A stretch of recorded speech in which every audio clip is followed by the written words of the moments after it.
ইদা উদিআল মাইয়িতু ফি কবরিহি, কোন একজন মানুষের মরণের পরে যখন তাকে কবরের ভিতরে রাখা হয় তখন তার কন্ডিশন কি হয়? এই প্রসঙ্গে হাদিসের মধ্যে এসেছে, যখন কোনো একজন মানুষকে কবরের ভিতরে রাখা হয় চতুর্দিক থেকে আযাবের ফেরেশতা কিলবিল কিলবিল করে কবরের ভিতরে মৃত ব্যক্তির দিকে আগায় আসতে থাকে।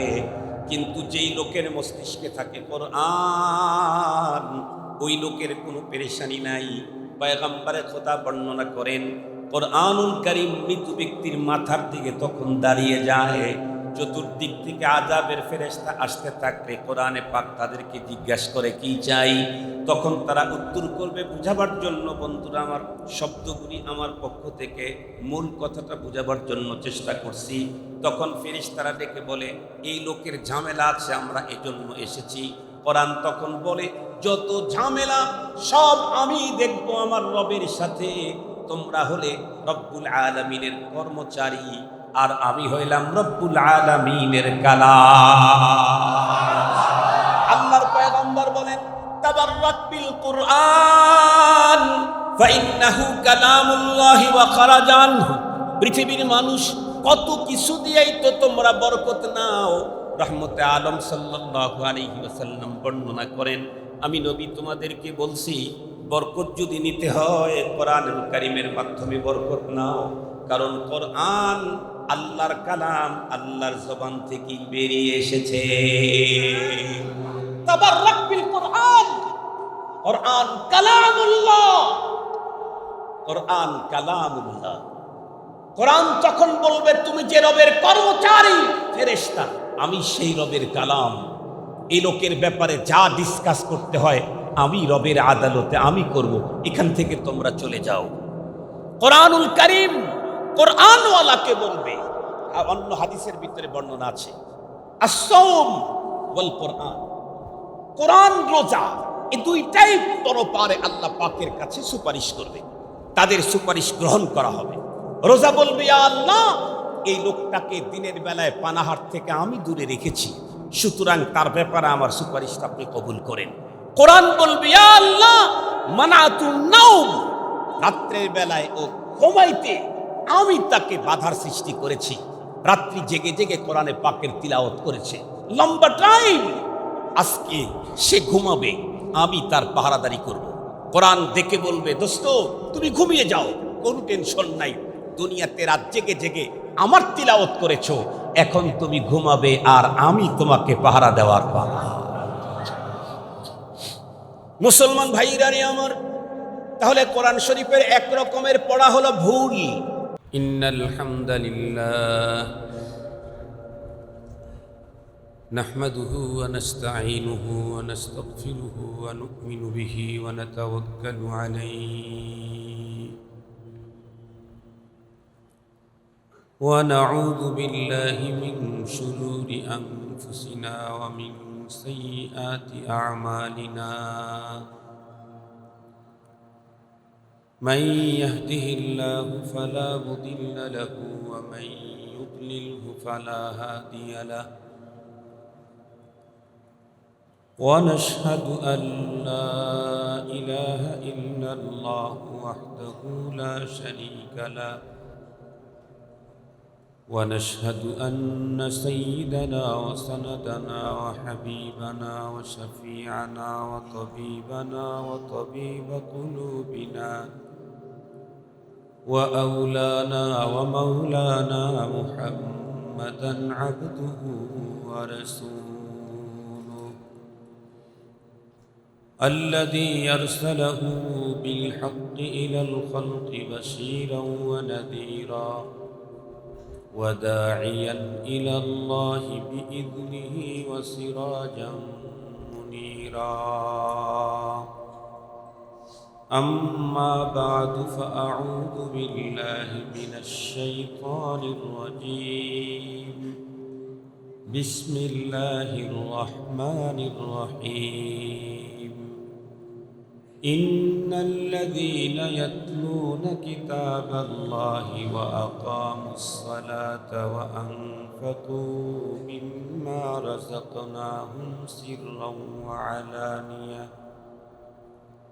سرا وعلانية يرجون تجارة لن تبور. وقال صاحب القرآن صلى الله عليه وسلم: يقال لصاحب القرآن: اقرأ وارتقي ورتل كما كنت ترتل في الدنيا، فإن منزلك عند آخر آية تقرأها، أو كما قال عليه الصلاة والسلام. صدق الله مولانا العظيم، وصدق رسوله النبي الأمي الكريم، ونحن على ذلك لمن الشاهدين والشاكرين والذاكرين، والحمد لله رب العالمين. اللهم صل على سيدنا مولانا محمد وعلى آله وأصحابه وبارك وسلم. اللهم صل على محمد النبي الأمي وعلى آله وسلم تسليما. يا رب صل وسلم دائما أبدا على حبيبك خير الخلق كلهم. আজ 6 অক্টোবর 2024 ইংরেজি, রবিবার দিনগত রাত। আল মাদ্রাসাতুল আরাবিয়া হযরত আলী রাদিয়াল্লাহু আনহু এর উদ্যোগে আয়োজিত 15তম বার্ষিক ওয়াজ মাহফিলের শ্রদ্ধাভাজন সম্মানিত সভাপতি মুআজ্জাজ হযরত বুজুর্গ উলামায়ে কেরাম, বিভিন্ন দ্বীনি মাদারিস থেকে আগত আজিজ তালাবা, বিভিন্ন অঞ্চল থেকে সমাগত সম্মানিত সুধী, সর্বপ্রথম মহান আল্লাহ পাকের দরবারে আলিশানে লাখো কোটি শুকর যে রব্বে করিম বড় দয়া করে, মায়া করে, ভালোবেসে আমাদের হায়াতকে দীর্ঘায়িত করে আজকের এই মুহূর্ত পর্যন্ত সুস্থ সবল রেখে দুনিয়ার নানা ব্যস্ততা থেকে ফারেক করে দ্বীনের নিসবতে, কোরআনে পাকের মহব্বতে জান্নাতি আয়োজন আল্লাহ পাকের ঘরে দ্বীনি আলোচনার বরকতপূর্ণ এই মজলিসে আমাদের উপস্থিত থাকার সুযোগ দিয়েছেন। এজন্য দিল থেকে সে মহান সত্তার শুকরিয়া আদায় করছি। সকলেই পড়ে নেই আলহামদুলিল্লাহ। মুহতারাম উপস্থিতি, আপনারা সম্ভবত ক্বাবলাল মাগরিব অথবা বাদাল মাগরিব থেকেই হযরত উলামায়ে কেরামদের জবানে গুরুত্বপূর্ণ দ্বীনি আলোচনা শুনছিলেন। মাহফিলের আজকের শেষ মুহূর্তে আল্লাহ পাক আমাকে আপনাদের খেদমতে উপস্থিত করে দিয়েছেন। আমিও মহান সত্তার উপরে পূর্ণ আস্থা রেখেই তাঁর কালামে মাজিদের সূরাতুল ফাতিরের 29 নম্বর আয়াতে কারিমা তেলাওয়াত করার সৌভাগ্য পেয়েছি এবং নবী করিম সাল্লাল্লাহু আলাইহি ওয়াসাল্লামের জবানে মুবারকের আহাদিসে মুবারকা থেকে একখানা হাদিস পাঠ করেছি। মহান রব যদি আমাকে তৌফিক দান করেন, তার দয়া যদি শামিলে হাল হয়, তিলাওয়াতকৃত আয়াতে কারিমার কিছু অংশ এবং পঠিত হাদিসকে সামনে নিয়েই সংক্ষিপ্ত সময়ে জরুরি কিছু দ্বীনি আলোচনা করব। আপনারা দোয়া করেন যাতে করে মহান রব্বুল আলামিন আমাকে তথ্য সমৃদ্ধ, ইখলাসপূর্ণ আজকের এই মুহূর্তে, এই বৈঠকে, এই মজলিসের আগত সামেঈনদের জন্য উপকারী জরুরি দ্বীনি আলোচনার তৌফিক আল্লাহ আমাকে দান করেন। মুহতারাম হাজরিন, আমি যেই বিষয়টা আপনাদের হৃদয়ঙ্গম করাতে চাইব, সে বিষয়টাকে সুন্দর করে বুঝতে চাইলে প্রথমে ছোট্ট একটা ভূমিকা আমাদেরকে জানতে হবে। আমরা জানি এই পৃথিবীতে মানুষ অর্থ ইনকামের যত পথ পদ্ধতি আছে, এর মধ্যে বৈধ পন্থায় সবচেয়ে বেশি অর্থ ইনকামের পথ হলো ব্যবসা, বিজনেস, ব্যবসা। আপনারা ইতিমধ্যে জেনে ফেলেছেন আমাদের দেশে বর্তমান অন্তর্বর্তীকালীন সরকার, আর এই সরকারের প্রধান যিনি, উনি কিছুদিন আগেও বক্তব্য দিয়েছেন যে আমরা চাকরি কেন করব, আমরা উদ্যোক্তা হব। আমরা যদি ছোটখাটো কোনো কিছু তৈরি করি, ব্যবসা বিজনেসের সাথে লেগে থাকি, তাহলে আমাদের জীবনে অনেক সম্পদ অর্জন করা সম্ভব, যেটা চাকরিতে নাই। বিগত দিনগুলিতে বাংলাদেশের সরকারি চাকরিটা ছিল সবচাইতে বেশি লাভজনক, টাকা ইনকামের সবচাইতে উন্নত মানের নিরাপদ পদ্ধতি। কিন্তু আপনারা দেখেছেন যে সবচাইতে বেশি সম্পদ অর্জন যারা করেছে, তারা এই সম্পদ নিয়ে এখন মহা বিপদে রয়েছে। যারা এই সম্পদ অর্জন করেছে, যে কোনো পদ্ধতি হয়, রাজনীতির ময়দানে থেকে হোক, সরকারি আমলা, কর্মকর্তা, কর্মচারী, অথবা রাজনৈতিক কোনো নেতার আপনজন, ডান বাম, সামনে উপরে নিচে পিছনে, যে কোনো সাইড থেকে যারা অর্থ ইনকাম করেছে, তারা দুনিয়াতেই বড় মুসিবতে আছে। দুনিয়াতে এখনই বড় মুসিবত। আপনারা ইতিমধ্যে জেনেছেন বেশ কিছু গাড়ি মালিক পাওয়া যাচ্ছিল। এত আগ্রহের সাথে দেশের বাহির থেকে গাড়ি ইনকাম করছে, এখন সেই গাড়ির মালিকানার দাবি করার লোক পাওয়া যাচ্ছে না। তাইলে অবস্থাটা কত বেগতিক। তার মানেই হচ্ছে তাদের অর্থ ইনকামটা এই দেশের আইনের অনুকূলে হয় নাই। আল্লাহর আইন তো বহু দূর কাবাত, দেশের আইনেও হয়নি, বেআইনিতে হয়েছে। কোনো মানুষ যদি স্বচ্ছ ফ্রেশ অধিক টাকা ইনকাম করতে চায় বৈধ পন্থায়, তাহলে তার জন্য সবচেয়ে উন্নত পথ হলো ব্যবসা বাণিজ্য। আহাল্লাল্লাহুল বাইআ ওয়া হাররামার রিবা। ব্যবসার ভিতরে অনেক বরকত আছে।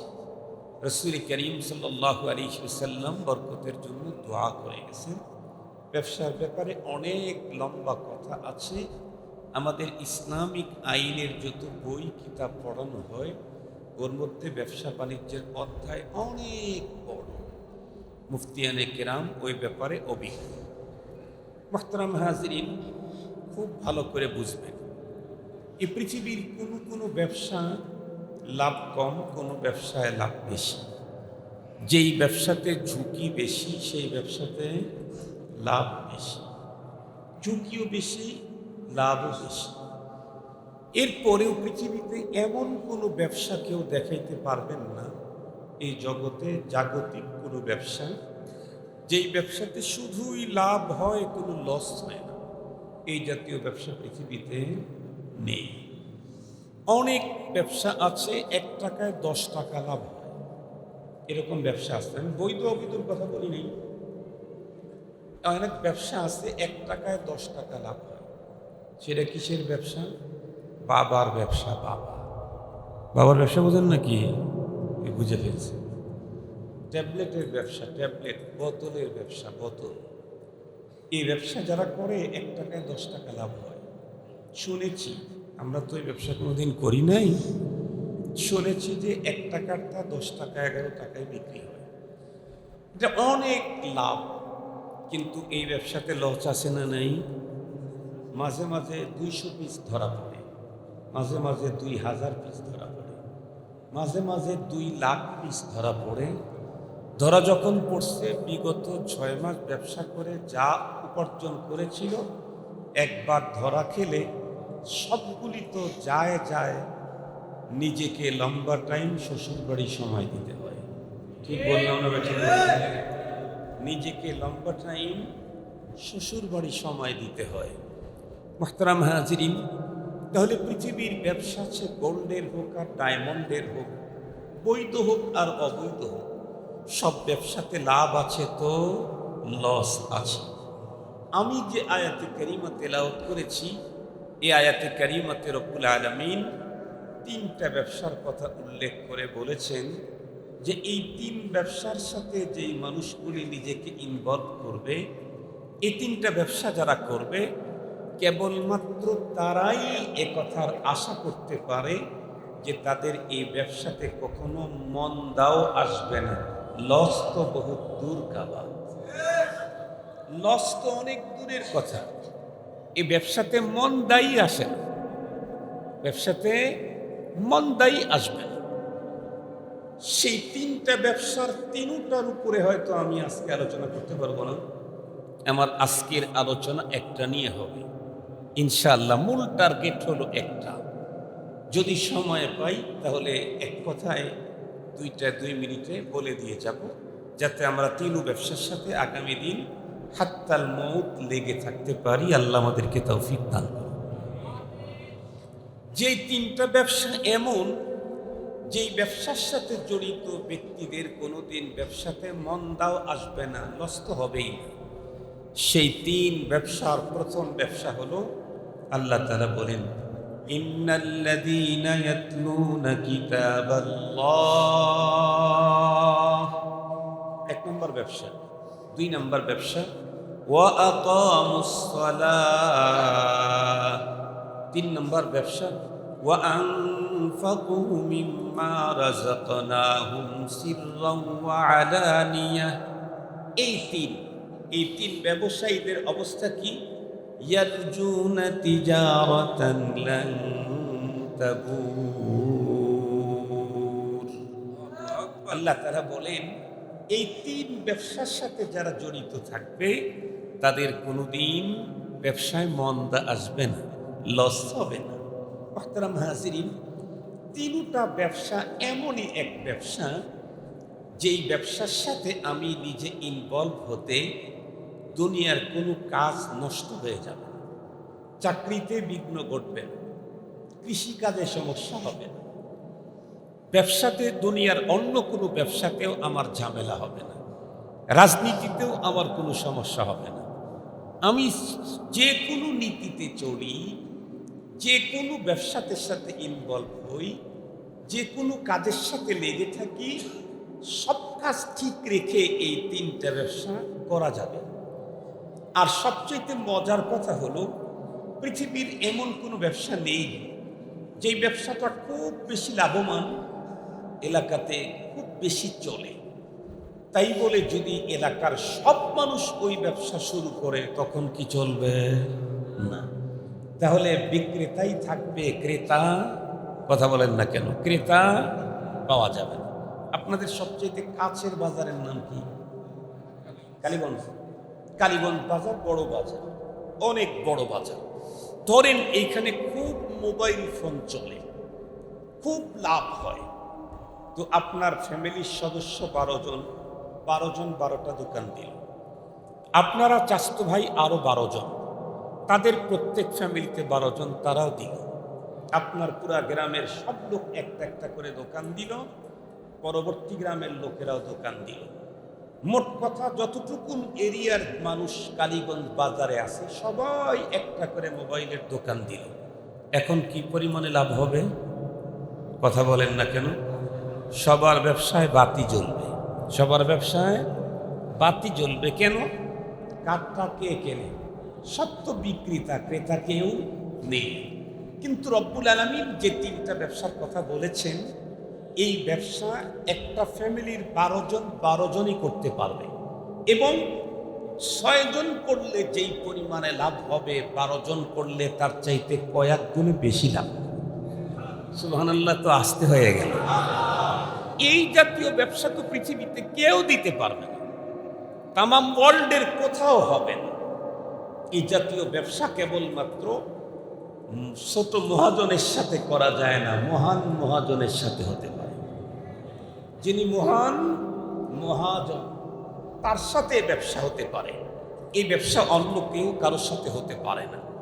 প্রথম নাম্বার ব্যবসা হলো ইন্নাল্লাযীনা ইয়াতলুনা কিতাবাল্লাহ, এই পৃথিবীর যে মানুষগুলি আল্লাহর কোরআনকে তিলাওয়াত করে, এই পৃথিবীর যে মানুষগুলি কি পড়ে? আল্লাহর কোরআন তিলাওয়াত করে। তিলাওয়াতে কোরআন, কোরআন তিলাওয়াত শুধু ব্যবসা না, উন্নত ব্যবসা। আল্লাহর কোরআনে আল্লাহ বলেছেন, এটা তর্জমা বুঝে তেলাওয়াত না, না, তর্জমা বুঝে তেলাওয়াত তো আরো দামি। শুধুই তিলাওয়াত, তর্জমা বোঝা না বোঝার কোনো কথাই এখানে নেই। কোরআনে পাকের তিলাওয়াত, কিছুক্ষণ আগে একজন হাফেজে কোরআন আমাদের সামনে আল্লাহর কালাম থেকে তেলাওয়াত করে শুনিয়ে দিয়েছেন। আমি মূলত যখন মসজিদে ঢুকি তখন একটা সাবজেক্টের উপরে আলোচনার মাথার মধ্যে নিয়ে ঢুকেছিলাম। এইখানে যখন আমার বয়ানের আগে ছেলেটা তিলাওয়াত করলো এবং 25 জন ছেলের মাথার মধ্যে পাগড়ি পরাইয়া দিয়ে প্রমাণ করা হলো এরা 25 জন 30 পারা কোরআনের হাফেজ। হাফেজে কোরআন কি শিখেছে? হাফেজে কোরআন আল্লাহর কোরআনকে মুখস্থ তিলাওয়াত করা শিখেছে। ওরা কিন্তু তর্জমা বুঝে না, ওরা এর অর্থ এখনো জানে না। অর্থ জানার জন্য ওদেরকে এখন কিতাব বিভাগে কওমি সিস্টেমে ভর্তি হয়ে যেতে হবে।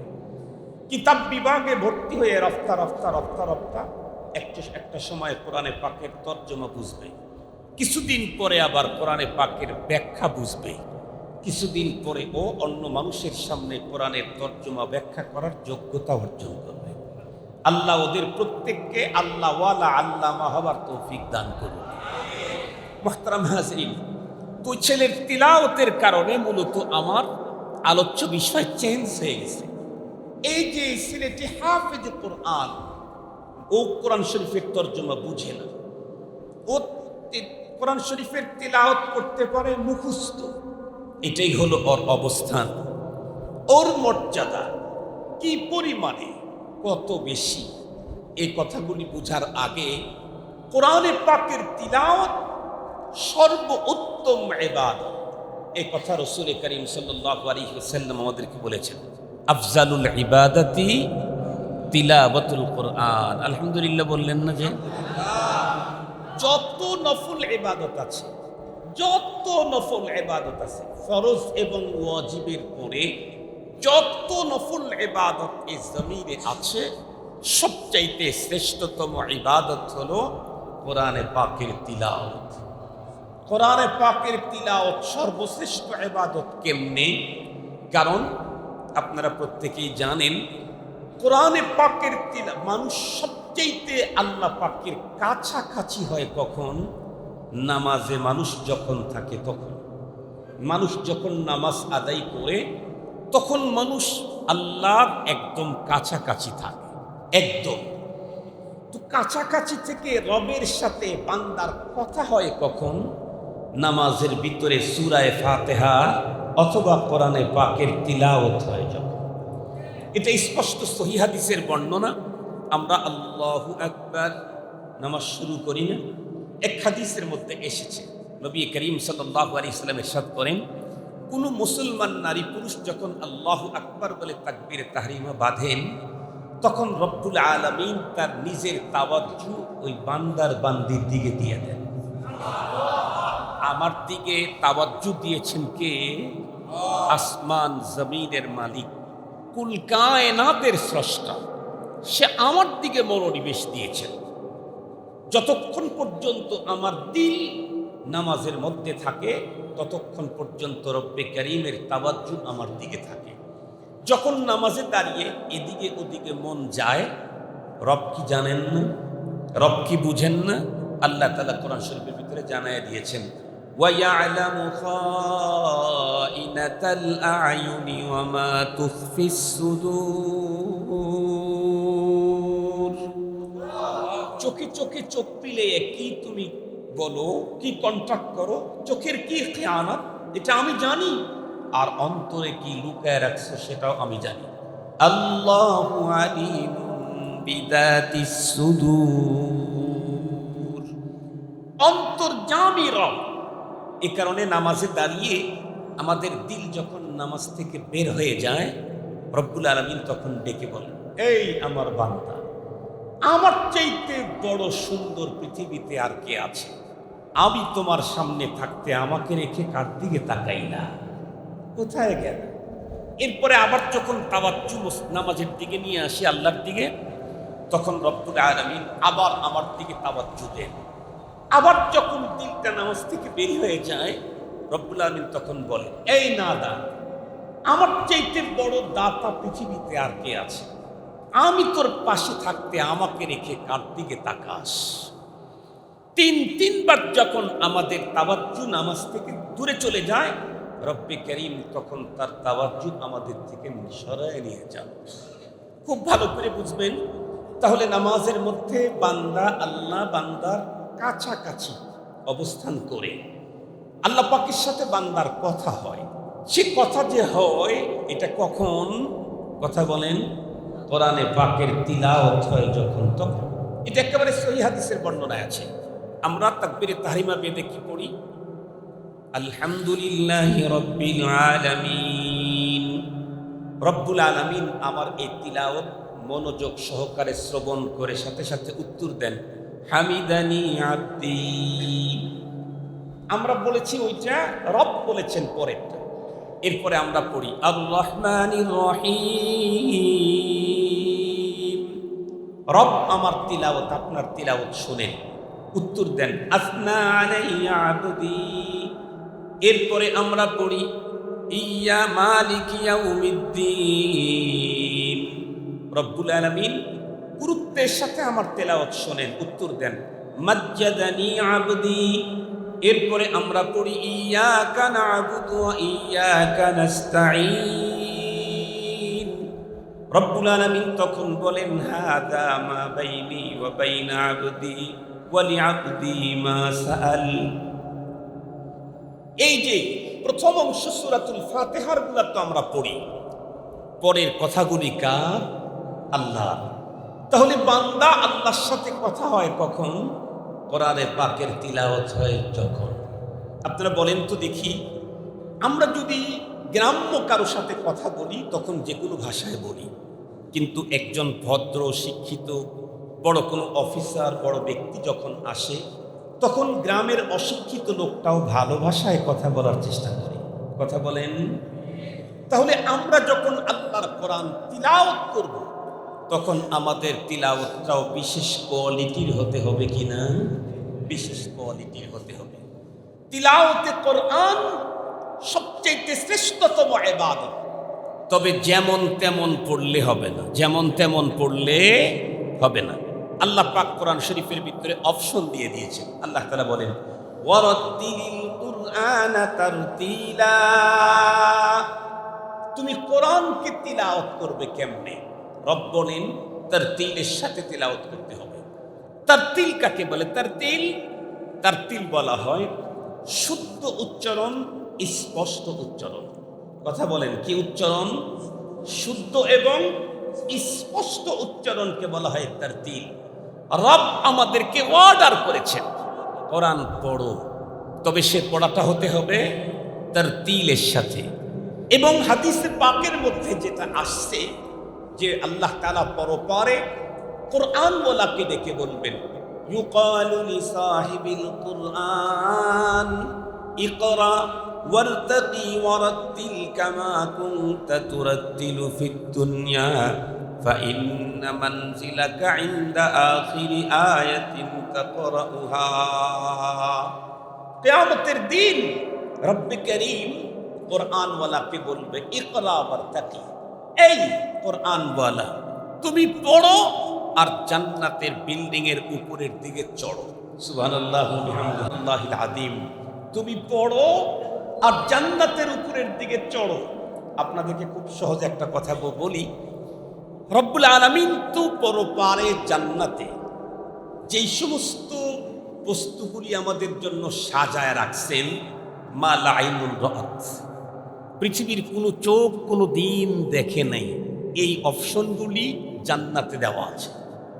জীবনে কোনো অন্তর্কল্পনার জগতেই আনতে পারে নাই, এই জাতীয় কারুকার্য আখেরাতে সাজানো আছে। পৃথিবীতে আমরা নিচের থেকে উপরে উঠতে বর্তমান পৃথিবীতে দুইটা পদ্ধতি আছে বিল্ডিং এর উপরে ওঠার, একটা হলো সিঁড়ি আর একটা হলো লিফট। কথা বলেন, কয়টা পদ্ধতি? একটা হলো সিঁড়ি আর একটা হলো লিফট। জান্নাতের বিল্ডিং তো দুনিয়ার বিল্ডিং এর চাইতে উঁচা হবে, তার মধ্যে তো কোনো সন্দেহ নেই। খুব ভালো করে বুঝবেন, এত উঁচা বিল্ডিং এ ওঠার জন্য সিঁড়ি থাকবে কি না? মালা আইনুল রাত, সিঁড়ি তো আমরা ব্যবহারই করেছি, এটা থাকবে না। কি সেখানে কি লিফট থাকবে? না না, মালা আইনুল রাত ওয়ালা উযুনুন সামিআত ওয়ালা খাতারা আলা কলবি বাশার, এগুলি থাকবে না। তো সেখানে কেমনে উঠবে? কোরআন শরীফের আয়াত তিলাওয়াত করবে, অটো পদ্ধতিতে সে জান্নাতের উপরের দিকে উঠতে থাকবে। তেলাওয়াত করলেই উঠবে, তেলাওয়াত করলেই উঠবে। এখন এই যে ফোন, এই ফোনে কোনো কিছু কোনো জায়গায় চিঠি লিখতে চাইলে কলমের দরকার আছে কি? কথা বলেন, কলমের দরকার আছে কি? মুখ দিয়ে বললেই লেখা হয়ে যায়। মানুষের প্রযুক্তি যদি মুখে বললে লেখা হয়, কালি লাগে না, কলম লাগে না, কাগজ লাগে না, এই মানুষটাকে যিনি তৈরি করছেন তার প্রযুক্তি কি হতে পারে? মানুষের প্রযুক্তি যদি এত উন্নত হয়, মুখ দিয়ে বললে লেখা হয়, কাগজ লাগে না, কলম লাগে না, কালিও লাগে না, কোন কালারে লিখবেন সেই কালারে লেখা হয়, চাইবেন ওই কালারে লেখা হয়, এখানে কালার ঢালতে হয় না, ভিতরে এটা পুরাটা যদি চিপতে থাকেন এক ফোঁটা কালার কেউ বের করতে পারবেন না। পারবেন কি? কিয়ামত পর্যন্ত যদি এটা আখের রস যেমন বের করে ওই মেশিনের ভিতরেও দেন, কালো কালারও এক ফোঁটা বের হবে না, রঙিন কোনো কালারই বের হবে না। এরপরেও মানুষ তার মেধা দিয়ে যদি এত কিছু এখানে সেটিং দিতে পারে, তাহলে এই মানুষটাকে যিনি তৈরি করেছেন তার সেটিং কত উন্নত। মানুষটাকে যিনি তৈরি করেছেন তার সেটিং কত উন্নত। এই জন্যই পয়গম্বর বলেন, ইউকালু লিসাহিবিল কোরআন, বলা হবে পড়ো আর চলো, তবে পড়বা যে তোমার মতো পড়লে হবে না, ওয়ারাত্তিল, তারতিলের সাথে পড়ো। এই জন্য মুসলমান খুব ভালো করে বুঝবেন, পৃথিবীর যত মানুষ যত রঙের ব্যবসা দুনিয়ার ভিতরে করে, তার ভিতরে সবচেয়ে উন্নত মানের ব্যবসা হলো ওইগুলি যেগুলি আল্লাহর বান্দা আল্লাহর সঙ্গে করে। কারণ বন্ধুরা আমার, মহাজন যত বড় হয় ওই মহাজনের কাছ থেকে বন্ধুরা আমার অধীনস্থ লোকগুলি তত বেশি সুবিধা পায়। মহাজন যত ছোট হয় তার কাছ থেকে বন্ধুরা আমার ছোট্ট ছোট্ট সুবিধা পাওয়া যায়। সমস্ত মহাজনের মহাজন হলেন আল্লাহ।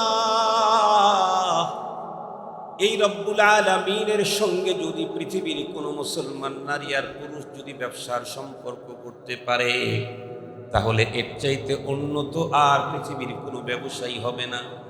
রব্বুল আলামিন ব্যবসা করার ঘোষণা তো কোরআন শরীফের ভিতরে দিয়েই দিয়েছেন। আল্লাহ পাক বলেন, ইন্নাল্লাহা আশতারা মিনাল মুমিনিনা আনফুসাহুম ওয়া আমওয়ালাহুম বিআন্না লাহুমুল জান্নাহ ইউকাতিলুনা ফি সাবিলিল্লাহ ফায়াকতুলুনা ওয়া ইউকতালুন। আল্লাহ তাআলা আগেই ঘোষণা দিয়েছেন ঈমানদারের সাথে আমার ব্যবসার সম্পর্ক। সুবহানাল্লাহ বললেন না যে? কোরআন শরীফের আল্লাহ তাআলা অনেক জায়গায় বলেন, ইয়া আইয়ুহাল্লাযীনা আমানু হাল আদুল্লুকুম আলা তিজারাহ তুনজিকুম মিন আযাবিন আলীম। ও ঈমানদার, আমি কি তোমাদেরকে এমন একটা ব্যবসার কথা বলবো না যেই ব্যবসা তোমাকে পরপারের আযাব থেকে রক্ষা করবে? তার মানে হলো রব্বুল আলামিন আমাদের সঙ্গে ব্যবসা করতে চান।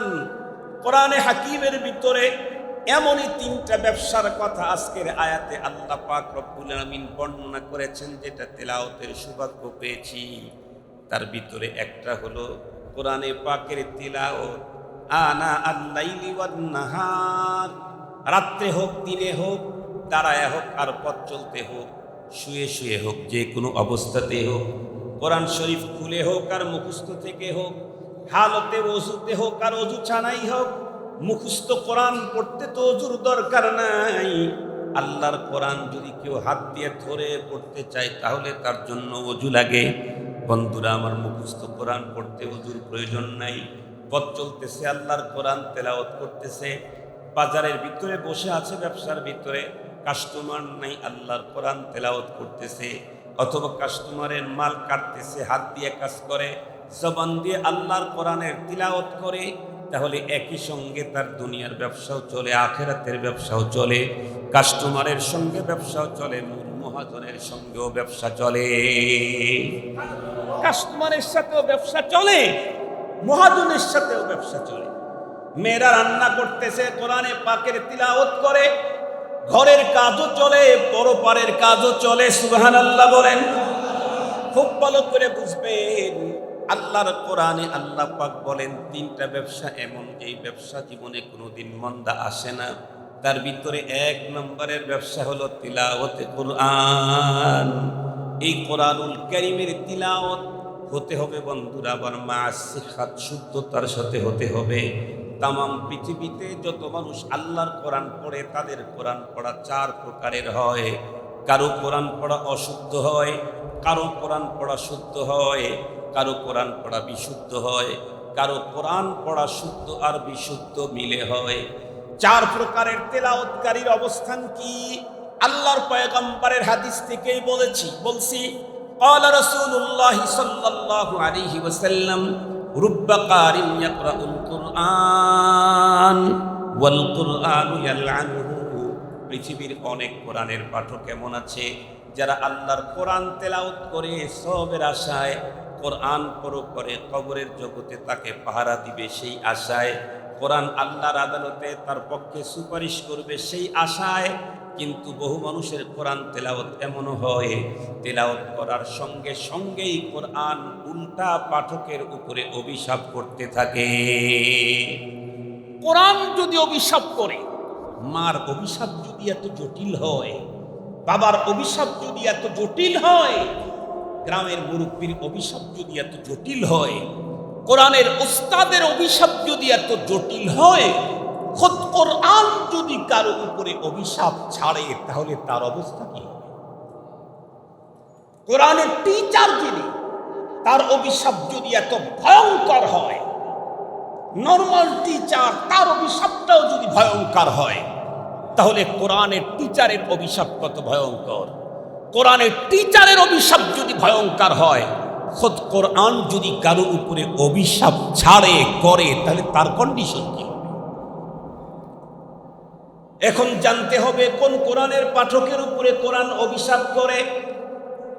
খুব ভালো করে বুঝবেন, আল্লাহর কোরআন বন্ধুরা আমার তেলাওয়াত করার জন্য আল্লাহ পাক সিস্টেম দিয়েছেন।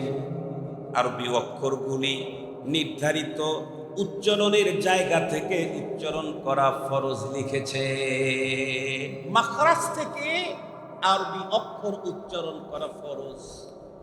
নামাজের মধ্যে ওযু করা, কথা বলেন না কেন? কাপড় পাক হওয়া, শরীর পাক হওয়া, কথা বলেন একটু। নামাজ পড়তে চাইলে আরো, নামাজ তো একটা ফরজ, এই ফরজ আদায় করতে চাইলে আরো 13টা ফরজ আদায় করে আসা লাগে। ঠিক বললাম না? 13টা ফরজের পরে আরো কিছু ফরজ মিলে তারপরে নামাজ হয়। কাপড় পাক, শরীর পাক, নামাজের জায়গা পাক, এগুলো কি সুন্নত না ফরজ? কোরআন তেলাওয়াতের এই উন্নত ব্যবসাটা কমপ্লিট করতে চাইলে তার আগে কিছু ফরজ মানতে হয়, তাইলে এই ব্যবসা সুন্দর হয়। তার মধ্যে এক নাম্বার, আমি কোরআন শরীফ পড়তেছি, এই আরবি অক্ষরগুলি উচ্চারণের জায়গা আছে, এটাকে আরবিতে মাখরাজ বলা হয়। প্রত্যেকটা অক্ষরকে তার নিজ মাখরাজ থেকে উচ্চারণ করা, এটা হলো ফরজ। কোরআন তেলাওয়াতে ওয়াজিব আছে, নামাজের ওয়াজিব কয়টা? 14টা। কেউ যদি নিজের ইচ্ছায় অজিব তরক করে তাহলে নামাজ হবে না। ভুলে যদি অজিব তরক হয়ে যায় তাহলে সুজদা দিলে নামাজ হয়। ওয়াজিব এত কঠিন জিনিস, নামাজের ভিতরে তেলাওয়াতে ওয়াজিব আছে। একই মাখরাজ থেকে 3 অক্ষর উচ্চারিত হয়, আছে না নাই? জিম, শিন, ইয়া, মাখরাজ কয়টা? কথা বলেন না কেন? মাখরাজ একটা, আর অক্ষর উচ্চারণের জায়গা একটা। মাগার অক্ষর কয়টা? 3টা অক্ষর এক জায়গা থেকে উচ্চারণ হলো, তাহলে এক রকমেরই হবে হুজুর? না, এক রকমের হবে না। অক্ষরগুলি পরিবর্তন হবে এর সিফতে লাজেমার মাধ্যমে। এর কিছু সিফত আছে, সিফতের কারণে অক্ষরগুলি চেঞ্জ হয়ে যাবে। উচ্চারণের জায়গা একটা, মাগার এটা তিনটা পৃথক হবে হলো সিফতের মাধ্যমে। এই সিফতে লাজিমা অবশ্য পালনীয় যে সিফতগুলি আছে, সেই সিফতগুলি আদায় করে কোরআন শরীফ তেলাওয়াত করা হলো ওয়াজিব। তেলাওয়াতে এই কাজটা করা ওয়াজিব। আর একটা সিফত আছে সিফতে মুহাসসানা, যেই সিফতের দ্বারায় শব্দগুলি অনেক চমৎকার শোনা যায়। আমার তিলাওয়াত আর কারি সাহেবদের তিলাওয়াত কি হ্যাঁ না? বাংলাদেশের এক কারি আছে আহমদ বিন ইউসুফ আল আজহারি, সারা দুনিয়াতে নাম করা একজন কারি। বর্তমান পৃথিবীতে যদি 10 জন বড় কারি থাকে, বর্তমান পৃথিবীতে সারা দুনিয়ায়, মক্কা মদিনা বলেন, মিশর বলেন, সারা দুনিয়াতে 10 জন না 5 জনও যদি থাকে, তার মধ্যে একজন আমাদের বাংলাদেশের কারি আহমদ বিন ইউসুফ আল আজহারি। আপনারা শুনলে অবাক হবেন, দারুল উলুম দেওবন্দের শোবায়ে কেরাতের যিনি প্রধান ছিলেন আবুল হাসান আজমি হাফিজাহুল্লাহ, উনি ইলমে কেরাতের উপরে 100টার উপরে কিতাব লিখেছেন। শুধু কোরআন শরীফ কেমনে পড়তে হয় এই পড়ার পদ্ধতি শিখাবার জন্য বই লিখেছেন 100টার উপরে। আর আপনারা জীবনে কোনোদিন মক্তবেই যান নাই, জীবনে বক্তব্যেই যান নাই। ইদানিং কালের তো আধুনিক কিছু মুসলমান, তারা তো আলেমের কাছেই যেতে রাজি নাই। তারা কোরআন শরীফের তেলাওয়াত শিখবে, তেলাওয়াত করবে, কোরআন জানতে চায়, কোরআন মানতে চায়, কোরআন শিখতে চায়, কোরআন পড়তে চায়, কিন্তু কোরআনওয়ালার কাছে যেতে লজ্জা পায়। এরকম আছে না নাই? বিশেষ করে বিলখুসুস যারা একটু বেশি শিক্ষিত হয়েছে, ইংরেজি শিক্ষায় শিক্ষিত হয়েছে, লম্বা টাইম বড় বড় কোনো পদ পদবিতে ছিল, এখন বার্ধক্যতা চলে আসছে।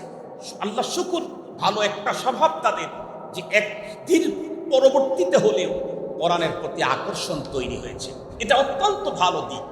মাগার আকর্ষণ তৈরি হওয়ার পরেও কোরআন তেলাওয়াত করার জন্য বাংলা উচ্চারণ কোরআন নিয়ে আসে।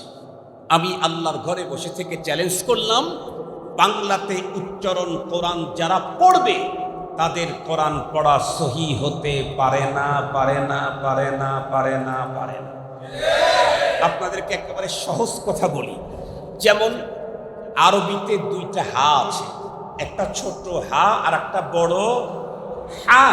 বলেন বড় হা, বলেন তো দেখি। হা জবর হা আর হা জবর হা, এক কথা ছোট হা জবর হা আর বড় হা জবর হা। এই 2টাকে পার্থক্য করে লেখার মতো বাংলাতে আপনার কাছে কোন 2টা অক্ষর আছে? কথা বলেন, কথা বলেন। ওই যেটা লেখবো সেখানেই হয় আকারে এই হা। হা ছোট হা না বড় হা? হা হা করতে জীবন যাইব, খুঁজে পাওয়া যাবে না। হা হা করতে জীবন যাবে, বলতে পারবে না এটা কি ছোট হা না বড় হা। অথচ ছোট হা উচ্চারণের জায়গা একটা, বড় হা উচ্চারণের মাখরাজ আর একটা জায়গা। ঠিক তদ্রূপ ভালো করে বুঝবেন, সা, সিন, ঝা, দাল, এই জাতীয় এই জাতীয় অক্ষরগুলা বন্ধুরা আমার উচ্চারণের জন্য বাংলাতে কোনো স্পেশাল অক্ষর দেখাইতে পারবেন? বন্ধুরা আমার হামজা জবর আ, আইন জবর আ, এই 2টাকে পার্থক্য করে দেখাবার মতো বাংলাতে আপনাদের কাছে কোনো অক্ষর আছে নাকি? তার মানে হলো, যেই মুসলমানটা বাংলা উচ্চারণ আল্লাহর কোরআন পড়বে, নির্ঘাত এই লোকটা অশুদ্ধ পড়বে। আর যেই ব্যক্তি এমন অশুদ্ধ পড়ে, কোরআন সঙ্গে সঙ্গে তার উপরে অভিশাপ ছেড়ে দেয়। এই জন্য মুরব্বীদেরকে বলবো বাবা, মাদেরকে বলবো মা, মৃত্যুর আগে হলেও তো আপনার মস্তিষ্কে, আপনার সিনাতে আল্লাহর কোরআনের বিশুদ্ধ কিছু অংশ নিয়েই কবরে যেতে হবে। কারণ আল্লাহর পয়গম্বর বলেন, ইন্নাল্লাযী লাইসা ফী জাওফিহি শাইউম মিনাল কুরআনি কাল বাইতিল খারিব। যেই মুসলমানের হৃদয়ে আল্লাহর কালাম নাই, যেই মুসলমান, যেই মানুষের অন্তরে আল্লাহর কালাম নাই, সেই মানুষটার হৃদয়টা হলো উজার ভিটার মতো।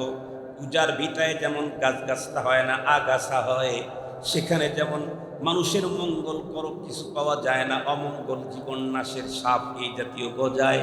যাদের অন্তরের ভিতরে আল্লাহর কালাম নাই, তাদের অন্তরের ভিতরে শয়তানি আর বাটপাড়ি আর লম্পটির সিনসিনারি তৈরি হয়। মুসলমান ভাইরারে আমার খুব ভালো করে বুঝবেন। তাছাড়া আল্লাহর পয়গম্বরের হাদিস খুলে দেখেন, হাদিসে পাকের ভিতরে পয়গম্বর বলেন, ইদা উদিআল মাইয়িতু ফি কবরিহি, কোন একজন মানুষের মরণের পরে যখন তাকে কবরের ভিতরে রাখা হয় তখন তার কন্ডিশন কি হয়।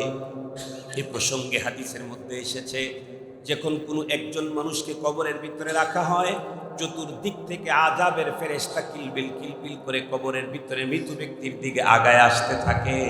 কিন্তু যেই লোকের মস্তিষ্কে থাকে কোরআন, ওই লোকের কোনো পেরেশানি নাই। পয়গম্বরে খোদা বর্ণনা করেন, কোরআনুল কারীম মৃত ব্যক্তির মাথার দিকে তখন দাঁড়িয়ে যায়। চতুর্দিক থেকে আযাবের ফেরেশতা আসতে থাকবে, কোরআনে পাক তাদেরকে জিজ্ঞাসা করে কি চাই, তখন তারা উত্তর করবে বুঝাবার জন্য। বন্ধুরা আমার, শব্দগুলি আমার পক্ষ থেকে মূল কথাটা বুঝাবার জন্য চেষ্টা করছি। তখন ফেরেশতারা ডেকে বলে, এই লোকের ঝামেলা আছে, আমরা এজন্য এসেছি। কোরআন তখন বলে, যত ঝামেলা সব আমি দেখব আমার রবের সাথে। তোমরা হলে রব্বুল আলামিনের কর্মচারী, আর আমি হইলাম রব্বুল আলামিনের কালাম। আল্লাহর পয়গম্বর বলেন, তাবাররাক বিল কুরআন ফাইন্নাহু কালামুল্লাহি ওয়া খারাজা আনহু। পৃথিবীর মানুষ কত কিছু দিয়েই তো তোমরা বরকত নাও। রহমতে আলম সাল্লাল্লাহু আলাইহি ওয়াসাল্লাম বর্ণনা করেন, আমি নবী তোমাদেরকে বলছি, বরকত যদি নিতে হয় কোরআনুল কারীমের মাধ্যমে বরকত নাও। কারণ কোরআন আল্লাহর কালাম, আল্লাহর জবান থেকে বেরিয়ে এসেছে। তাবাররাক বিল কুরআন, কোরআন কালামুল্লাহ, কোরআন কালামুল্লাহ। কোরআন তখন বলবে, তুমি যে রবের কর্মচারী ফেরেশতা, আমি সেই রবের কালাম। এই লোকের ব্যাপারে যা ডিসকাস করতে হয় আমি রবের আদালতে আমি করব, এখান থেকে তোমরা চলে যাও। কোরআনুল কারীম কোরআনওয়ালাকে বলবে।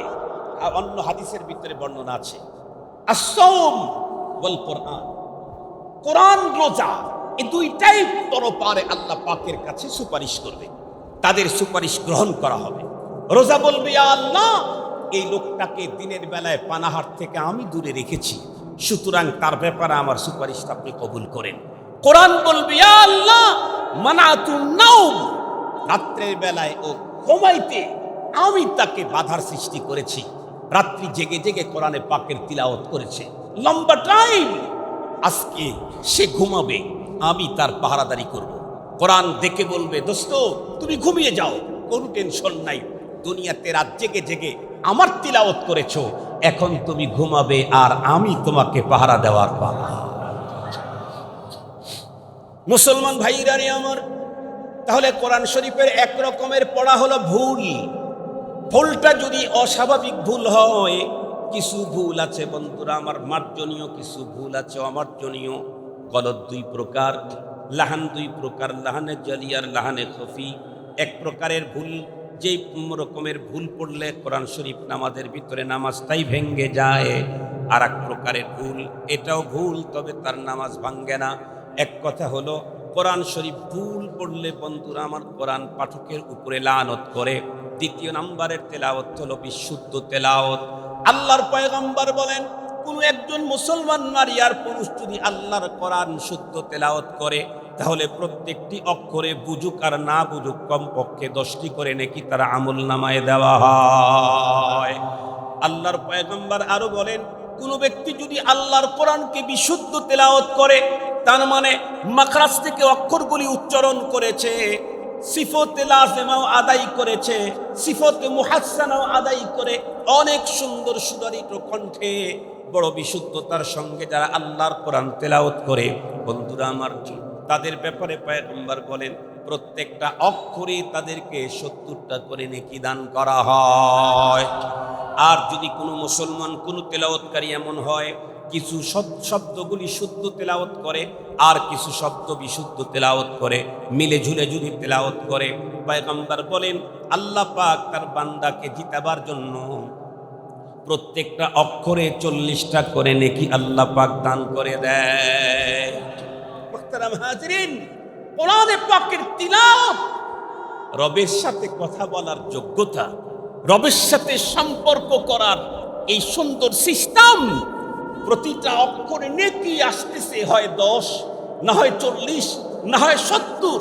শুধু কি তাই না, যতই কোরআনের তেলাওয়াত করি, জীবন চলার পথে বাঁকে বাঁকে অপরাধের কারণে আমার অন্তরে যে গুনাহের ময়লাগুলি পড়েছিল, যেই মরিচিকাগুলি পড়েছিল, পৃথিবীর কোনো কিছু দিয়েই পরিষ্কার করার কোনো সুযোগ নেই।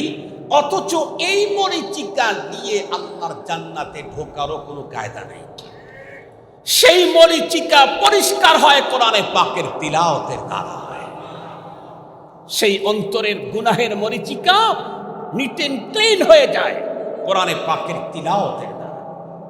মুসলমান ভাইরা রে আমার, শুধু এতটুকু নয়, একদিক থেকে অক্ষরে অক্ষরে নেকি, এরপরে বন্ধুরা আমার অন্তরের গুনাহের ময়লা পরিষ্কার।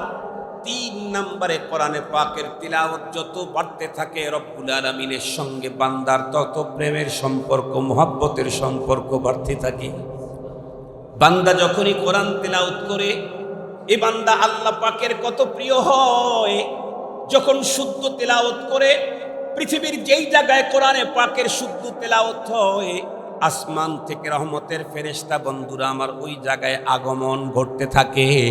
কাতারে কাতারে ফেরেশতা এসে বন্ধুরা আমার সেখানে তাদের নুজুল হয়। বন্ধুরা আমার, আল্লাহ পাকের মহব্বত বাড়তে থাকে। তালিউল কোরআন আল্লাহ পাকের বড় প্রিয়। এক হাদিসের মধ্যে এসেছে 5 প্রকারের মানুষের জন্য বন্ধুরা আমার আল্লাহর জান্নাত পাগল। আমরা প্রত্যেকে আল্লাহর জান্নাতে যাওয়ার জন্য পাগল। আমরা প্রত্যেকে আল্লাহর জান্নাতে যাওয়ার জন্য প্রত্যেক দিন সকালবেলা এবং সন্ধ্যাবেলায় আল্লাহর কাছে দোয়া করি, আল্লাহ জাহান্নাম থেকে মুক্তি দাও, আল্লাহুম্মা আজিরনি মিনান নার, আল্লাহ আমাদেরকে জান্নাত দাও, আল্লাহুম্মা আদখিলনাল জান্নাহ, আল্লাহুম্মা ইন্না নাসআলুকাল জান্নাহ ওয়া নাউযু বিকা মিনান নার, ইয়া খালিকাল জান্নাতি ওয়ান নার। কত রঙের কত ঢঙ্গের শব্দ দিয়ে দিয়ে জাহান্নাম থেকে মুক্তি চাই, আল্লাহর জান্নাতে ঢুকতে চাই। পৃথিবীর প্রত্যেকটি মানুষ আল্লাহর জান্নাতে যাওয়ার জন্য পাগল, কিন্তু রহমতে আলম সাল্লাল্লাহু আলাইহি ওয়াসাল্লাম বলেন ইন্নাল জান্নাতা তাশতাকু ইলা 5 নাফার।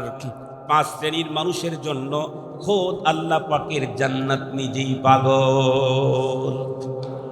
আমরা জান্নাতে যেতে চাবো না, ওই কাজগুলি করতে চাইলে জান্নাত আমাকে পাওয়ার জন্য আল্লাহর কাছে দরখাস্ত দিবে। সুবহানাল্লাহ বললেন না ভাইজান?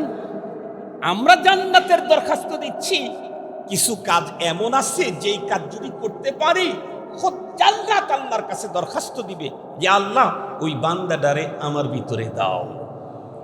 যেই কাজগুলি করলে আল্লাহর জান্নাত আমাকে চাইবে, তার ভিতরে একটা হলো তালিউল কোরআন, কোরআন শরীফের তিলাওয়াতকারী। পৃথিবীর এমন কোন বুজুর্গ পাবেন না আমার পয়গম্বরের উম্মতের ভিতরে যে আল্লাহর কোরআনের তিলাওয়াত ছাড়া বুজুর্গ হয়েছে। বরং পৃথিবীর যত বড় বুজুর্গ দেখেন, তিলাওয়াত যার যত বেশি রবের সাথে সম্পর্ক তার তত গাঢ়। তিলাওয়াত যার যত বেশি রবের সাথে সম্পর্ক তার তত গাঢ়, তত দৃঢ়। আমরা তো অনেক সময় বলি, আমার আব্বাজান রহমতুল্লাহি আলাইহি 100 বছর বয়সে দুনিয়া থেকে বিদায় নিয়েছেন। আব্বাজান, আমরা তার 8 ছেলে, আমরা 8 ভাই আলেম, এবং আল্লাহ পাকের মেহেরবানিতে 8 ভাই এখন পৃথিবীতে বেঁচে আছে। আব্বা আম্মা কেউ বেঁচে নেই। আম্মাজান গত বছর ডিসেম্বরের 25 তারিখে দুনিয়া ছেড়ে চলে গেছে। আমরা 8 ভাইয়ের ভিতরে হাফেজে কোরআন আছে, শেখুল হাদিস তো কয়েকজন, সিনিয়র মুহাদ্দিস কয়েকজন, খতিব কয়েকজন, মাঠে ময়দানে বয়ান করে তাও 4-5 জনের মতো। 4 জন তো আমরা মাঠে ময়দানে বয়ান করি, আব্দুল বাসিত খান, আব্দুল লতিফ খান, মঞ্জুরুল হাসান খান, হেদায়েতুল্লাহ খান, সব তো খান খান, সব খান খান, সব খান। সবাই মাঠে ময়দানে বয়ান করে। আলহামদুলিল্লাহ, দাওয়াতে তাবলীগের একেবারে একনিষ্ঠ কর্মী হযরত মাওলানা রুহুল আমিন খান, আমার বড়র বড়, মানে দ্বিতীয় নাম্বার যে ভাইটা, আল্লাহ শুকুর। কিন্তু সব ভাই মিলে যতটুকু কোরআন তেলাওয়াত আমাদের না হইতো, আব্বাজান একা তার চাইতে বেশি কোরআন তেলাওয়াত করতেন। আপনারা শুনলে অবাক হবেন, শুনলে অবাক হবেন। আমার আব্বাজান রহমাতুল্লাহি আলাইহি, উনি বাইয়াত হন নাই, বাইয়াত না হয়ে বাংলাদেশের অনেক বুজুর্গরা শুধু চেহারা দেখেই খেলাফত দিয়ে দিছে। তার মধ্যে যাত্রাবাড়ির হযরতে একজন আব্বাজানকে দেখেই খেলাফত দিয়ে দিয়েছেন। আব্বাজানকে দেখেই শুধু খেলাফত দিয়েছেন। অনেক বড়রা আব্বাজান রহমাতুল্লাহ আলাইহিকে দিয়েছেন খেলাফত। আব্বাজান সবসময় কোরআনে পাকের তিলাওয়াতেই লেগে থাকতেন, সব সময় কোরআন শরীফের তিলাওয়াত করতেন। মুহতারাম হাজিরিন, কোরআনে পাকের তিলাওয়াত তো কেমনে করতেন আপনারা শুনলে অবাক হয়ে যাবেন। আমরা তো শুধু তিলাওয়াতটাই করতে পারি না বছরে, সারা বছরে এক খতম হয় না। রমজান মাসে 5 খতম হয় না, 3 খতম হয় না, 1-2 খতম হয়। আমরা হাফেজ সারা যারা 1-2 খতম হয়, কখনো 3 খতম হয়। যদি আল্লাহর ঘরে থাকার সুযোগ আসে, তখন একটা মনের ভিতরে একটা জোয়ার তৈরি হয়, আবেগ তৈরি হয়। সবাই হারামাইন শরীফাইনে কোরআন শরীফ তেলাওয়াত করে, তখন মনে হয় না 3 খতম দিয়েই যাব। 15 দিনে 3 খতম, 2 খতম, 3 খতম দেওয়া হয়। বাংলাদেশে থাকলে হয় না। কিন্তু আব্বাজান রহমাতুল্লাহি আলাইহি রমজানে তো খতম করতেনই, সারা বছর কন্টিনিউ কোরআন শরীফ তেলাওয়াত করতেন। শুধু তেলাওয়াতের মাধ্যমে খতম করতেন না, তিলাওয়াত মাত তরজমা খতম করতেন। আগে তিলাওয়াত করতেন, পরে আবার হাকিমুল উম্মত থানবী রাহমাতুল্লাহি আলাইহির তরজমাটা পড়তেন। আলহামদুলিল্লাহি রাব্বিল আলামিন, সকল প্রশংসা সকল জগতের প্রতিপালক আল্লাহর জন্য। এইভাবে আগে তিলাওয়াত করতেন, এরপরে তার তরজমা পড়তেন। তরজমা সহকারে আমার আব্বার জীবনে খতম আছে কয়েকশো খতম আছে। আর আমরা আলিম, আমাদেরও তো আমরা যখন তেলাওয়াত করি মানার দিকে, অর্থের দিকে লক্ষ্য রেখে তেলাওয়াত করার মতো, খতম করার মতো মানুষের সংখ্যা বাংলাদেশে একেবারে কম, একেবারে কম। আর আমরা যারা একেবারে সাধারণ, শুধু শব্দগুলি তেলাওয়াত করার মতো মানসিকতাও আমাদের নাই। অথচ কোরআনে পাকের তিলাওয়াত যতদিন এদেশে ছিল, ততদিন ইলেকট্রিসিটি ছিল না, রাস্তাঘাট ছিল না। মানুষ রাত্রে বেলায় এক বাড়ি থেকে আর এক বাড়িতে গেলে সোলা লাগায় নিয়ে যেত, আগুন নিয়ে। আপনাদের মনে পড়ে নাকি? রাত্রে অন্ধকারে এক বাড়ি থেকে আর এক বাড়িতে যাইতে মানুষ সোলা দিয়ে আলো করে নিয়ে যেত না, না হয় কুপি বাতি নিয়ে যেত না? মনে পড়ে আপনাদের? সেই সময় ঘরটা ছিল বিশাল বাড়ির এক কর্নারে একটা ঘর উঠানো। গরমের দিন মানুষ বাহির বাড়িতে কাপড়, অর্ধেক কাপড় শরীরের খুলে শুয়ে থাকতো। মেয়েরা ঘরের ভিতরে দরজা জানালা খুলে শুয়ে থাকতো। কোনো দিন কোনো ঘরের মেয়ে আক্রান্ত হওয়া, অ্যাসিড দগ্ধ হওয়া বা কেউ হত্যা হওয়ার কোনো খবর আমরা পাই নাই। কিন্তু যেদিন ইলেকট্রিসিটি আসলো, হলো বাড়ি তৈরির আগে বাউন্ডারি ওয়াল হলো, এরপরে বড় গেট হলো, এরপরে সদর গেট হলো, এরপরে কেসি গেট হলো, এরপরে মিনি গেট হলো, এরপরে ঘরের দরজা লাগানো হলো, এরপরে উন্নত হেজবল লাগানো হলো, এরপরে আবার অটো লক লাগানো হলো, এরপরে আবার মাঝখানে ডাসা দেওয়া হলো। এরপরেও নিজের ঘরে মানুষ খুন হয়, প্রশাসন খুনির ক্লু খুঁজে বের করতে পারে না। কেন? কারণ কোরআনুল কারীমের তিলাওয়াত আগে ছিল। আগে ম্যাক্সিমাম মুসলমানদের ঘর থেকে ফজরের নামাজের পরে কোরআন শরীফের তেলাওয়াতের আওয়াজ বের হতো। আমার মা খালা, আপনার মা খালারা এত বড় বড় কোরআন শরীফ পড়তেন, এত বড় বড় কোরআন শরীফ পড়তেন। পশ্চিমা সাফা, কলকাতা সাফা কোরআন ছাড়া আমাদের মা খালারা অনেকেই পড়তে পারতেন না। পড়াটা অত সত্য ছিল না, কিন্তু কোনো দিন কোরআন তেলাওয়াত ছাড়া কখনো তারা বাড়ির কাজে হাত লাগায় নাই। তখন তো প্লেটগুলি মাজা লাগতো, তখন তো রান্না করা লাগতো চুলাতে। যখন তো খড় দিয়ে জাল দেওয়া লাগতো, তখন তো ঘরগুলি প্রতি সপ্তাহে কয়েকবার মাজা লাগতো, তখন তো গরুর পেশাব পায়খানা পরিষ্কার করা লাগতো, তখন তো পাওয়ার টিলার ছিল না, তখন তো কৃষকের বাড়িতে কাজ আর কাজ। তারপরেও মেয়েরা প্রতিদিন কন্টিনিউ এক পৃষ্ঠা হলেও আল্লাহর কোরআন তেলাওয়াত করত। মুসলমানের ঘরে ঘর থেকে ফজরের পরে কোরআনের আওয়াজ বের হয়ে আসতো। রহমতের ফেরেশতাদের আমদানি ছিল প্রত্যেকটা মহল্লাতে, প্রত্যেকটা গ্রামে, প্রত্যেকটা ঘরে। এখন আল্লাহর কোরআনের পরিবর্তে ঘরে ঘরে টিভি আর ছবি লেগে গেছে। এখন আল্লাহর কোরআন মুসলমানদের, ঢাকা শহরে গিয়ে দেখেন না, লক্ষ লক্ষ ফ্যামিলি থাকে। একটা অ্যাপার্টমেন্টের ভিতরে 50টা 100টা ফ্যামিলি আছে, একটা বিল্ডিং এর ভিতরে 200 ফ্যামিলি আছে। ভালো করে খোঁজ নিয়ে দেখেন 10টা ফ্যামিলির ঘরের ভিতরেও আল্লাহর কোরআন তেলাওয়াত হয় না, 10টাতেও হয় না। এই জন্যই তো একজন কবি বড় চমৎকার বলে দিয়েছেন, छोड़कर कुरान को मुस्लिम अपने रब से बेगाना हुआ, खुद भी रुसवा हुआ और दीन को भी रुसवा किया। এই জন্য মুসলমান যতদূর পর্যন্ত আওয়াজ যায়, প্রত্যেকটি মুসলমানের পায়ে হাত দিয়ে বলবে, আসুন, যতদিন পর্যন্ত মুসলমান আল্লাহর কোরআন আঁকড়ে ধরেছিল, বুকে ছিল, মুখে ছিল, বন্ধুরা আমার, তেলাওয়াত ছিল, জীবন পরিচালনা করত কোরআনের সিস্টেম দিয়ে, ততদিন পর্যন্ত মুসলমানের ঘরে ছিল শান্তি আর শান্তি। এখন সব দিক থেকে অনেক উন্নত হওয়ার পরেও শান্তি নাই। আমার দেশ আর কি উন্নত হয়েছে, এর চাইতে অনেক অনেক অনেক কোনো উন্নত দেশ বন্ধুরা আমার মিডল ইস্টে অনেকগুলি আছে। জেনে রাখবেন, আল্লাহর কোরআন ছাড়া পৃথিবীর কোনো মানুষের প্রকৃত শান্তি অর্জন হতে পারে না। পৃথিবীর সবচাইতে উন্নত যে রাষ্ট্রগুলি আছে, যেখানে নাগরিক সুবিধা সবচাইতে উন্নত, সেই দেশের রিপোর্ট বন্ধুরা আমার ভালো করে পড়ে দেখেন, ওই দেখে সুইসাইড আর আত্মহত্যা করার প্রবণতা সবচাইতে বেশি। যেই দেশে নাগরিক সুবিধা সবচাইতে উন্নত, সেই দেশেও বন্ধুরা আমার আত্মহত্যা করার প্রবণতা সবচাইতে বেশি। আপনারা শুনলে অবাক হবেন বন্ধুরা আমার, চায়না এবং জাপান পৃথিবীতে নতুন নতুন অনেক কিছু আবিষ্কার করেছে। ইদানিংকালে একটা বন্ধুরা আমার অস্ত্র তারা আবিষ্কার করেছে, সেটা হচ্ছে easy suicide machine. Easy suicide machine. মানুষ আত্মহত্যা করে, প্রবণতা অনেক বেড়ে গেছে। কেউ বা আত্মহত্যা করতে গাড়ির নিচে মাথা দেয়, বড় কষ্টদায়ক। কেউ বা বন্ধুরা আমার বিষ খায়, এটা বড় কষ্টদায়ক। কেউ বা গলার ভিতরে ফাঁস লাগায়, এটাও বড় কষ্টদায়ক। কেউ বা নিজের মাথার ভিতরে নিজের হাতের পিস্তল দিয়ে বন্ধুরা আমার ফায়ারিং করে মারা যায়, এটাও বড় কষ্টদায়ক।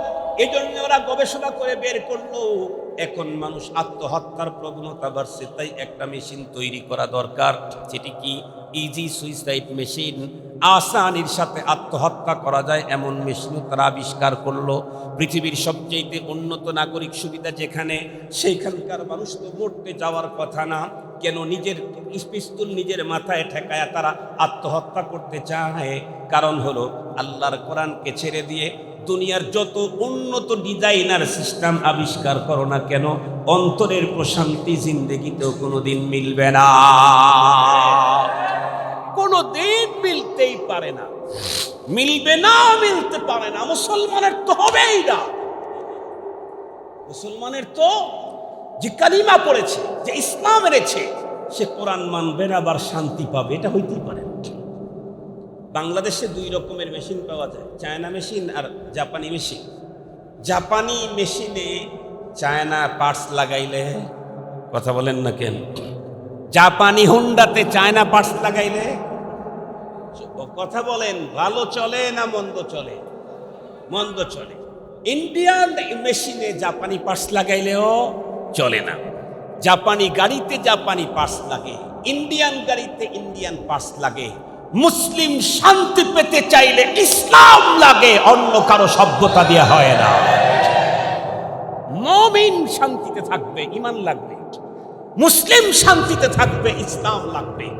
এপার আর ওপারের তন্ত্র মন্ত্র দিয়ে কোনোদিন শান্তি প্রতিষ্ঠা হতে পারে না। এজন্য আসুন, শান্তির মহাবাণী কোরআনুল কারীমকে আমরা বুকে জড়ায় ধরি। রাজি আছি না ইনশাআল্লাহ? শান্তির মহাগ্রন্থ কোরআনুল কারীমকে আমরা বুকে জড়ায় ধরি। যারা আজকে আল্লাহ আমাদেরকে এখানে হাজির করেছেন, যারা আল্লাহর কোরআন তেলাওয়াত করতে জানি, তারা আজকে থেকে কন্টিনিউ নিজের সাথে কন্ট্রাক্ট করে ফেলবো যে আমি প্রতিদিন 2 পৃষ্ঠা বা 4 পৃষ্ঠা কোরআন শরীফ পড়বই পড়ব। যে কোনো টাইমে 24 ঘন্টা আমাকে 4 পৃষ্ঠা কোরআন শরীফ তেলাওয়াত করতেই হবে। এটা আমি আমার উপরে ওয়াজিব করে নিই, এটা আমি আমার উপরে ওয়াজিব করে নিই। কন্টিনিউ তেলাওয়াত করতে থাকি। মাত্র 40 দিন তেলাওয়াত করেন, 40 দিন পরে আমাকে ফোন দিয়ে বলবেন আপনার অন্তরের প্রশান্তি যদি পূর্বের চাইতে 40 দিন পরে বেশি না হয়, আমি আপনার জরিমানা দিয়ে যাব। নিশ্চিত পারতেই হবে। একটা কম্পিউটার যেমন চলতে চলতে, মোবাইল চলতে চলতে চলতে চলতে হাঁপায়া যায়, বাটন আর কাজ করে। কথা বলেন না, হয় না? হয় না? তখন কি করে? বলে যে অফ করো, অফ করে আবার অন করো। করে না? বলে না? একটা কম্পিউটার কাজ করতে করতে হাঁপায়া যায়, তখন কি বলে? কয়ে এটা রিফ্রেশ দাও, রিফ্রেশ। যারা কম্পিউটার চালায় তারা ভালো বুঝবেন, আপনারা যারা চালান না তারা না বুঝলে একটু শুনে রাখেন। রিফ্রেশ কম্পিউটারের ভিতরে একটা অপশন আছে, ওই কার্সারটাকে ওখানে নিয়ে একটা ক্লিক করলে রিফ্রেশ হয়, আবার ওখানে নিয়ে যা ক্লিক করবেন রিফ্রেশ হয়। 5-10 বার রিফ্রেশের ওখানে ক্লিক করবেন, দেখবেন আবার কম্পিউটারের ভিতরে কর্মদক্ষতা চলে আসছে, ওর কাজের গতি চলে আসছে। কম্পিউটারের নির্ধারিত জায়গায় ক্লিক করলে যদি তার ভিতরে কর্মচঞ্চলতা আসে, মানুষ যখন আল্লাহর কোরআন জবান দিয়ে তেলাওয়াত করবে তখন তার অন্তরের ভিতরে কর্মচঞ্চলতা আল্লাহ তাআলা তৈরি করে দিবে। আমার মেধাকে রিফ্রেশ করতে চাইলে কোরআনের তেলাওয়াত লাগবে। আপনি ইংরেজি পড়েন, অঙ্ক পড়েন, যা পড়েন, মস্তিষ্ক তো খোদার দেওয়াটাই, নাকি মেড ইন চায়না আপনারটা? আমার কথা বুঝেন নাই? আপনি বিজ্ঞানী, আপনি তথ্যবিদ, আপনি গবেষক, আপনি অনেক বড় রাজনীতিবিদ, আপনি আরো কিছু, কিন্তু শক্ত মেধা দিয়ে। আর এই মেধাটা কি আপনারটা কি made in China, made in Japan, না মিন আল্লাহ? কথা বলেন না কেন? এটা কার? আপনারটা যেখান থেকে আসছে, আমারটা সেখান থেকেই আসছে। পৃথিবীর সবগুলো মানুষের মেধা মস্তিষ্ক সেখান থেকে আসছে। সুতরাং এটাকে সুন্দর করতে চাইলে ওইখানে যেতে হবে। আমার 5-7 দিন হয় বিকাশে সমস্যা হয়ে গেছে। বিকাশ, আমি বড় ফোন ব্যবহার করি কিন্তু জানি না পদ্ধতি, কিন্তু অনেক সময় আমার দরকার হয়। রাত্রে যখন খুব বেশি ঘন কুয়াশা হয়, রাস্তা চিনি না, তখন এই গুগলে ঢুকে ম্যাপে ঢুকলে ও তখন ডান বাম সোজা এটা বলে। সারা রাত জেগে জেগে আমাদেরকে রাস্তা দেখায়। আলহামদুলিল্লাহ, একটা ভালো কাজ। তো মোহতারাম হাজরিন, কয়েকদিন আগে আমার বিকাশ সমস্যা হয়েছে। একজন বলে হুজুর আপনাকে বিকাশ অ্যাপ খুলে দিই। বলি অ্যাপ দিয়ে কী হবে? আমি তো বিকাশে কাজ করতেই পারি। তো বললো যে অ্যাপস খুললে অনেক ফায়দা, অনেক বিড়ম্বনা হয় না, অনেক কাজে সুবিধা পাবেন, বিদ্যুৎ বিল দিতে পারবেন, এটা করতে পারবেন, ওটা করতে পারবেন।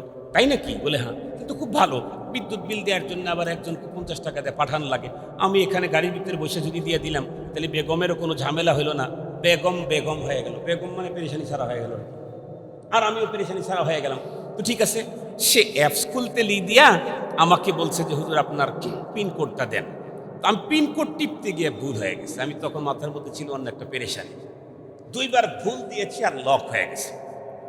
লক যখন হয়েছে কয়েকজনের কাছে গেলাম, না লক আর সারানো যায় না। তো কি করতে হবে? বিকাশের অফিসে যেতে হবে। বিকাশ তাদের অফিসে যাওয়া মাত্র কেউ খুলতে পারে না। আজকে ওই কি বলে ফরিদপুরে গিয়ে আধা মিনিট লাগছে আমার এটা খুলতে, আধা মিনিট লেগেছে। ওখানে যাওয়ার পরে এক হুজুর ফোন দিয়ে দিয়েছে, তিনি বড় মানুষ কি, এই জন্য আবার হাদিয়েও দিয়েছে, কলম একটা দিয়েছে, চাবির রিং দিয়েছে, অনেক ইজ্জত আপ্যায়ন করছে। চিন্তা করলাম আলহামদুলিল্লাহ, রিক্সা ভাড়ার অর্ধেক তো চলে আসছে, আলহামদুলিল্লাহ 2টা জিনিস দিয়েছে। ওখানে যাওয়ার পরে 2 জায়গায় ক্লিক করার পরে ফ্রেশ। তাহলে যেই জায়গার থেকে বিকাশ চালু হয়েছে, এই বিকাশের জটিল সমস্যা হলে ছাড়াইতে, কথা বলেন না কেন, আর এক জায়গায় গেলে হবে না, ওখানেই যেতে হবে। মেধা মস্তিষ্ক কে দিয়েছেন? আরো জোরে বলেন, কে দিয়েছেন? প্রবলেম হলে আরশের মালিকের দপ্তরেই দেখা করতে হবে। 3 সেকেন্ডেই কমপ্লিট, 3 সেকেন্ডেই কমপ্লিট। মুহতারাম হাজিরিন, আমি আমার আলোচনাকে আর দীর্ঘায়িত করতে চাই না। তাহলে রব্বুল আলামিনের সাথে যে ব্যবসা জীবনেও কোনোদিন মন্দা আসবে না। তার 1 নম্বরে কিসের তেলাওয়াত? কথা বলেন, কিসের তিলাওয়াত? কোরআনে পাকের তিলাওয়াত। মুহতারাম হাজিরিন, শুধু কি তাই? রব আমাদেরকে যে অপশনটা দিয়েছেন এটা বড় চমৎকার। আমি ঘুমাবো আর আল্লাহ আমাকে নেকি দিবেন। সুবহানাল্লাহ বললেন না যে? আমি টয়লেটে যাব, আল্লাহ আমাকে নেকি দিবেন। আমি জুতা পরবো, আল্লাহ আমাকে নেকি দিবেন। আমি জুতা খুলবো, আল্লাহ আমাকে নেকি দিবেন। আমি চশমা পরবো, আল্লাহ আমাকে নেকি দিবেন। আমি চশমা খুলবো, আল্লাহ আমাকে নেকি দিবেন। আমি ঘরে ঢুকবো, আল্লাহ আমাকে নেকি দিবেন। আমি বাচ্চাকে, আমার সন্তানকে কোলে উঠাবো, বুকে মুখে চুমা দেব, আল্লাহ আমাকে নেকি দিবেন। আমি আমার স্ত্রীকে নিয়ে বেডে মজা করব, আল্লাহ আমাকে নেকি দিবেন। শর্ত শুধু একটা, কি? রাসূল করিম সাল্লাল্লাহু আলাইহি ওয়াসাল্লামের তরিকায় করতে হবে। বাস, খানাটা যদি রাসূলুল্লাহর তরিকায় হয় তাহলে খানা খাওয়া না, এটা ইবাদত। পথ চলা যদি রাসূলুল্লাহর তরিকায় হয় ইবাদত। যদি বাজার করা রাসূলুল্লাহর তরিকায় হয় ইবাদত। শুধু কি তাই? বাজারে ঢুকে একটা দোয়া পড়লে 20 লাখ নেকি পাওয়া যায়। সুবহানাল্লাহ বললেন না জি? আর একটা দোয়া আছে, এমনি যদি পড়েন তাই 20 লাখ নেকি পাওয়া যায়। পড়তে লাগে না 1 মিনিট। আশহাদু আল্লা ইলাহা ইল্লাল্লাহু ওয়াহদাহু লা শারীকা লাহু আহাদান সামাদান লাম ইয়ালিদ ওয়া লাম ইউলাদ ওয়া লাম ইয়াকুল লাহু কুফুয়ান আহাদ। কয় মিনিট লাগছে? নেকি তো 20 লাখ হয়ে গেছে। সুবহানাল্লাহ বললেন না যে?